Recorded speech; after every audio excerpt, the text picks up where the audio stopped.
আমি নিজেও একজন হৃদরোগী।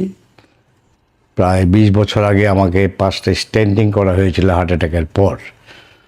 তো সোহরাওয়ার্দী হাসপাতালের সামনে, হৃদরোগ হাসপাতালের সামনে গিয়েছিলাম। তো ওখানে গেলে অটোমেটিক সমস্ত রোগ ভালো হয়ে যায়। কারণ আপনারা দেখতে পাচ্ছেন ফুটপাতে হাঁটার কোনো অবস্থা নেই। সবচেয়ে বাজে তেল দিয়ে রান্না হচ্ছে, প্রতিনিয়ত পরোটা ভাজা হচ্ছে, সিঙ্গারা ভাজা হচ্ছে। এইগুলি খেয়ে হৃদরোগ বাঁধিয়ে নিয়ে তারপরে ভেতরে যায়। ভেতরে যাওয়ার পরে ডাক্তাররা ভালো চেষ্টা করে ওনারা, কিন্তু রোগ তো আমরা তৈরি করছি প্রতি মুহূর্তে রোগ তৈরি করছি। এ থেকে বাঁচার একমাত্র পথ, আজকে সিটি কর্পোরেশন তার যথাযথ দায়িত্বগুলো পালন করতে হবে।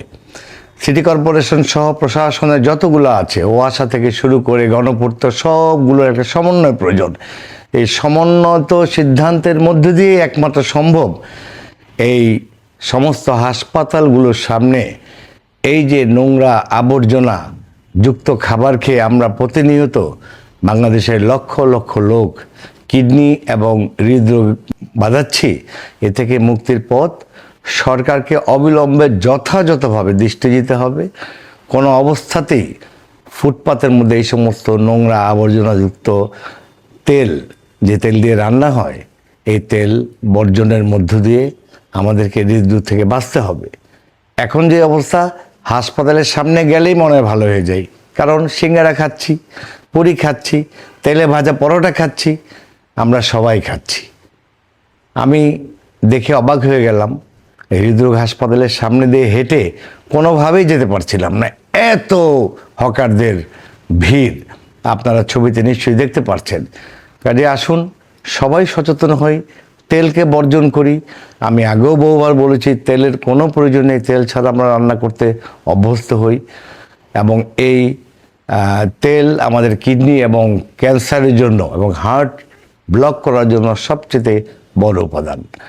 আসুন সবাই মিলে সোচ্চার হই সোশ্যাল মিডিয়াতে, যে অন্তত হাসপাতালগুলোর সামনে আমরা যেন সরকারের সমন্বিত প্রত্যেকটা প্রশাসনের সর্বস্তরের একটা ঐক্যের মধ্য দিয়ে আমরা এমন একটা নগর পরিবেশ তৈরি করি যাতে আমাদের হৃদরোগ আর না হয়।